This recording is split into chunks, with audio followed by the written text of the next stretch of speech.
देखिए बात करते हैं एग्जाम्पल नंबर 4, पेज नंबर 154 है ना, एक्सरसाइज 9.1 से पहले है ना।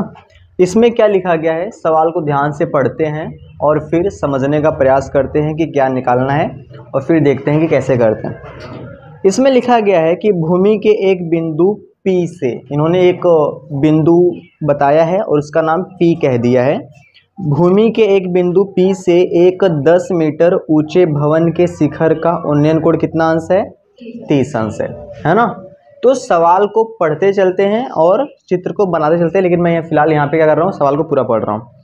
तो भूमि के एक बिंदु P से 10 मीटर ऊंचे भवन के शिखर का जो उन्नयन कोण है वो कितना अंश है, 30 अंश है।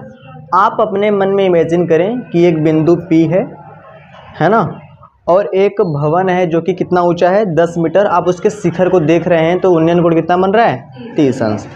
भवन के शिखर पर एक ध्वज को लहराया गया, मतलब कि एक झंडा लगा है, क्या लगा है, और P से ध्वज के शिखर का उन्नयन कोण 45 अंश है। मतलब कि एक बार आप भवन के शिखर को देख रहे हैं और एक बार आप झंडे के शिखर को देख रहे हैं। तो जब भवन के शिखर को देख रहे हैं तो कोण 30 अंश बन रहा है, और जब झंडे को देख रहे हैं तो 45 अंश। तो हमें क्या निकालना है, ध्वज दंड की लंबाई, मतलब कि जो ध्वज है, जो झंडा है, उसका वो जो है ना डंडा है, उसकी लंबाई कितनी है, और P बिंदु से भवन की दूरी ज्ञात कीजिए। यानी कि हमें है ना बताना है कि जो P से है वो भवन की दूरी कितनी है। और यहाँ पे हमें करड़ी में, देखो यहाँ पे लिखा है ना कि यहाँ पे आप करड़ी में 3 का जो मान है वो 1.732 ले सकते हैं। मतलब कि हम जहाँ पे करड़ी 3 है वहाँ पे हम मान जरूर रखेंगे। बात क्लियर है? तो आइए करते हैं, देखते हैं, ध्यान समझना मेरी बातों को। तो ये है मेरी जादू की छड़ी है ना। देखिए समझते हैं बात को। ये एक भवन है, क्या है, भवन है। एक बिंदु जो है इस भवन से कुछ दूरी पर, हमें नहीं पता कितने दूरी पर है, उस बिंदु का नाम क्या है बच्चा, उस बिंदु का नाम है P है ना। ये जो बिंदु है इसका नाम क्या है, इसका नाम है बिंदु P। बात क्लियर है? जब यहाँ से इस भवन के शिखर को देख रहे हैं तो उन्नयन कोण कितना बन रहा है, 30 अंश बन रहा है ना। देखते हैं। अच्छा उन्नयन कोण कहाँ बनेगा, यहाँ पे। ये कोण कितना अंश बन रहा है, ये जो कोण है वो बन रहा है 30 अंश। बात क्लियर है?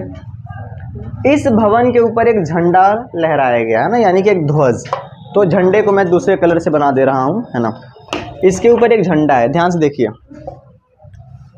है ना।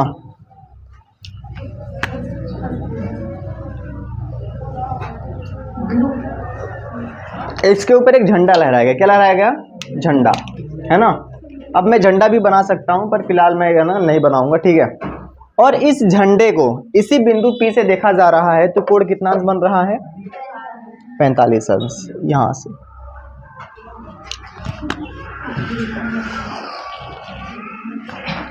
अगर आपका चित्र सही बनेगा है ना, अगर आपका चित्र सही बनेगा तभी आप आंसर निकाल पाओगे, नहीं नहीं। अच्छा मुझे बात बताओ, P से देखा जा रहा है, हाँ या ना। तो जो नॉर्मल है दृष्टि, अगर P से मतलब कोई किसी की आंख यहाँ पे है, यानी कि यहाँ पे अगर किसी की आंख जो है वो यहाँ पे है ना, तो इसकी ये दृष्टि रेखा है, हाँ या ना। इसकी दृष्टि रेखा ये है और ये ऐसे इसको देख रहा है तो ये कोण बन रहा है। और यहीं से जब ये ऐसे देखेगा तो कोण ये पूरा बनेगा ना, ये पूरा 45 अंश है। मतलब कि इतना नहीं है ना, ये पूरा। इस पूरे को मैं कैसे लिख दे रहा हूँ, इस पूरे को है ना, चलो यहाँ पे लिख दे रहा हूँ। ये जो कोण है ये कितना अंश है, 45 अंश। बात क्लियर है? तो यहाँ पे आप थोड़ा सा लिख देना, ठीक है। ये है भवन, क्या है, भवन। और ये क्या है, यहाँ पे ध्वज लिखना, ध्वज है ना। ध्वज बना दूं, कैसे बनता है ध्वज, या वो वाला ध्वज बनाऊं तिरंगे वाला, 1 लाइन 2 लाइन 3 लाइन और 4 लाइन है ना।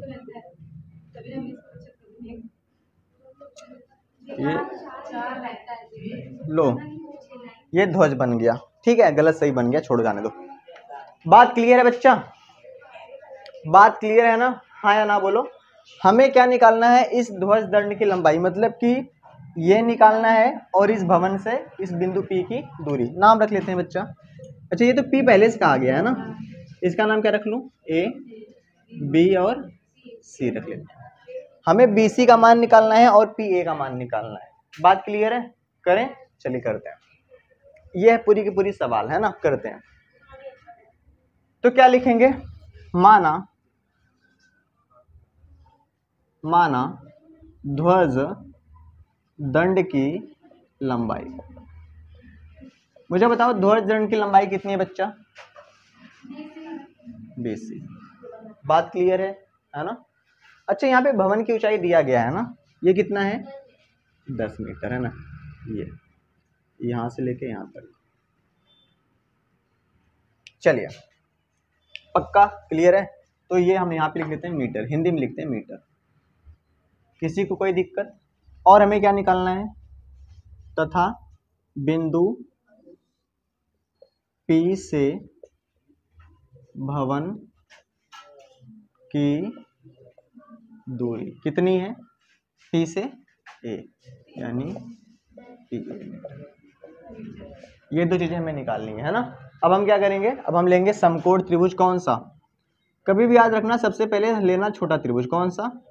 छोटा। और फिर कौन सा लेना? बड़ा। ऐसा कोई रूल नहीं है, आपका मन बड़ा भी ले सकते, छोटा भी। मैं छोटा लेता हूँ, ठीक है। समकोण त्रिभुज, छोटा त्रिभुज कौन बन रहा है? PAB। PAB में कौन सा लगाऊंगा? tan कितना अंश? छोटे त्रिभुज में तो 30 अंश है। तो लंब बटे आधार, लंब कितना है? 10। डायरेक्ट नहीं कहेंगे, ऐसे कहेंगे पहले AB। क्या? AB बटा AP या PA, है ना। tan 30 अंश का मान और AB का मान, और ये हो गया PA। बात क्लियर है? इसका यहाँ गुणा करेंगे, कितना हो जाएगा? बराबर 10 करड़ी में 3 मीटर। ये PA है क्या?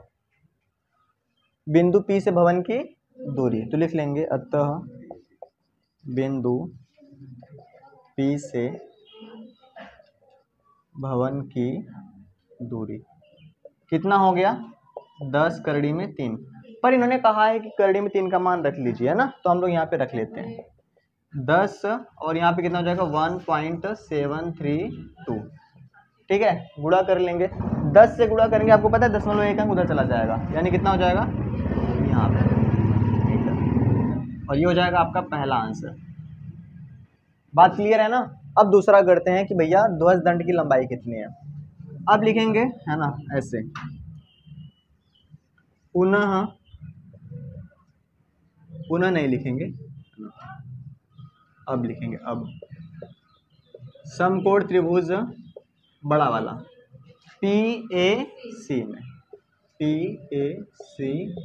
में तो क्या हो जाएगा? tan 45 अंश पूरा का पूरा AC बटा PA, मतलब लंब बटे आधार। ये एक हो जाएगा, जो AC है वो दो चीजों से मिलके बना है, AB प्लस BC बटा कितना हो जाएगा? PA। एक बराबर AB का मान कितना है? 10। BC का मान निकालना है। PA का मान हमने अभी भी निकाला। आप याद ना, ये मान मत रखना। आप कौन सा रखना? 10 करड़ी में 3 वाला मान रखना। इसके बटे कितना कर लें? 1 कर लेते हैं। इसका यहाँ गुणा, इसका यहाँ गुणा, कितना हो जाएगा? 10 करड़ी में 3 बराबर 10 प्लस का BC, है ना। अंक वाला अंक की तरफ आएगा, 10 करड़ी में 3 माइनस 10 हो जाएगा, बराबर कितना हो जाएगा? BC। ये इधर आके क्या हो जाएगा? माइनस हो जाएगा। 10 कॉमन कर लेंगे, कितना हो जाएगा? करड़ी में 3 माइनस 1 बराबर का कितना हो जाएगा? BC हो जाएगा। ये 10 है ना। अच्छा बताओ, करड़ी में 3 का मान कितना है? 1.732 माइनस 1 और बराबर का BC। अगर एक घटा देंगे तो कितना बचेगा? 0.732 बराबर का BC, यही बचेगा। 10 से गुणा करेंगे, 10.1 अंक यहाँ चला आएगा, तो कितना हो जाएगा? 0 यहाँ पे 32 बराबर कितना हो जाएगा? BC। आगे 0 का कोई मतलब होता नहीं है ना। इसको लिख सकते हैं BC बराबर 7.32 मीटर, है ना। और ये हो जाएगा आपका सेकेंड आंसर, है ना। दशमलव में दिया है कि डायरेक्ट यहीं पे छोड़ दिया है? तो सही आया है ना। लिख लीजिए फटाफट से।